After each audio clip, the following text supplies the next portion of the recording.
Okay, let's talk about China's next green revolution. Now, you might already know about the first one. It's the reason we have affordable solar panels and electric cars. But this next phase, it's aimed at something way bigger. We're talking about the industrial backbone of our entire world. So let's start with a simple fact. China has completely reshaped the world of green energy. I mean, the solar panels you see on roofs, the batteries in your devices, the electric cars on the road, the reason they're becoming so common is largely because of China. They didn't just get into the game, they mastered mass production and, crucially, made these technologies affordable for pretty much everyone. But now Beijing is tackling a much, much tougher challenge. We're talking about the world's dirtiest industries. The very foundations of our modern world. Steel for buildings, cement for bridges, chemicals for, well, everything.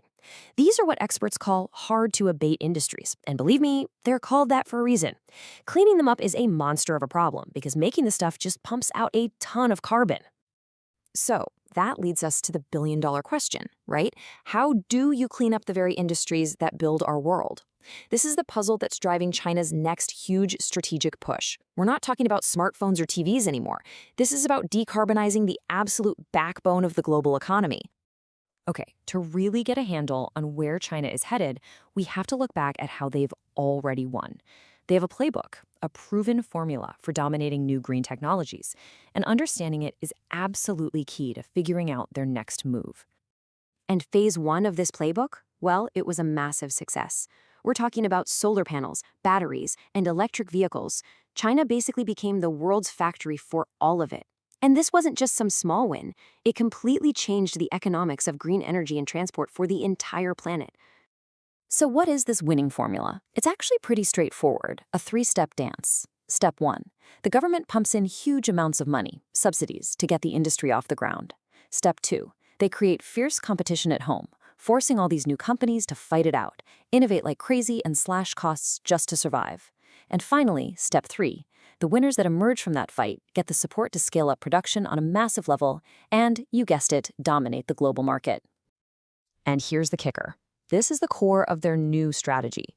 China is basically taking that exact same playbook, the one that worked so well for solar, batteries, and EVs, and they're aiming it squarely at the next big frontier, technologies like carbon capture and green hydrogen. These are the tools you need to clean up heavy industry. All right, so we've got the playbook down. Now, let's dive into the new targets. What exactly are these next-gen technologies that China is betting the future of its heavy industry on? The two big ones on the list are carbon capture and storage, or CCS, and green hydrogen. Think of CCS as a giant filter that grabs carbon emissions from a factory chimney before they can get into the atmosphere. And green hydrogen? Well, that's hydrogen made using renewables like solar or wind. It's a super clean fuel that can replace coal in things like steelmaking. Instead of producing CO2, you get water. Yeah, just water. These two are seen as the holy grail for a cleaner industrial future. And here's the thing. China isn't starting this race from scratch, not even close. They're very strategically leveraging the immense industrial power they've already built to give themselves a massive head start. Just look at the advantages they have. They're already manufacturing giants for key parts like electrolyzers, which you need to make green hydrogen. They have a huge and still growing supply of renewable energy to power the whole thing. And on top of all that, it's a clear national strategy. Drive down the costs of these new technologies and create brand new markets to export them to.